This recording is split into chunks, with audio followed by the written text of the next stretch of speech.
Marketing can be difficult for many business owners, and massage therapists are no different. Most therapists who struggle to market themselves are worried about coming across as salesy or desperate, and it's perfectly understandable. But I've got news for you. Asking someone to make an appointment, to rebook, or maybe refer a friend, none of that is salesy or desperate. You run a business. If you're not selling, you don't have a business. You have a very expensive hobby.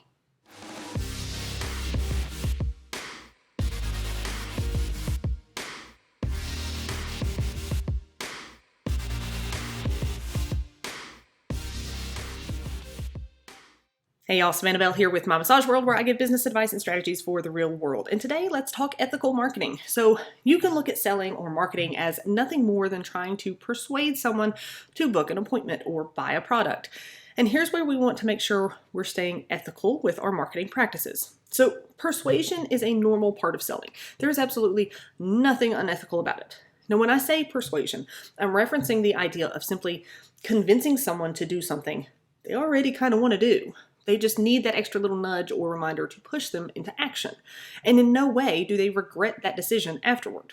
What comes off as salesy or desperate or sleazy even is manipulation. Manipulation in marketing is when you're trying to use guilt or fear to convince someone to buy something they don't really want or need, and more than likely will regret the purchase of later. There's a fine line between these two sometimes, but the primary difference between the two is simple: your intent.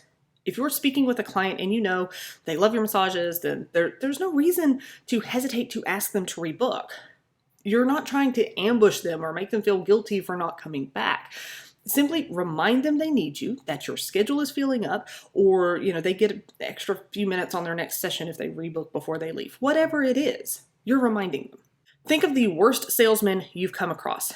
I know mine is a very stereotypical used car salesman, and I worked for the dealership at the time, so I wasn't even the victim of it. He used every tactic of guilt and fear to convince a young couple with 3 kids who were on a very limited budget to buy a car that was almost double what they could reasonably afford. It was infuriating, to say the least. And side note, quit that day right after that. Now, think about a time when someone sincere convinced you to buy something that you were on the fence about.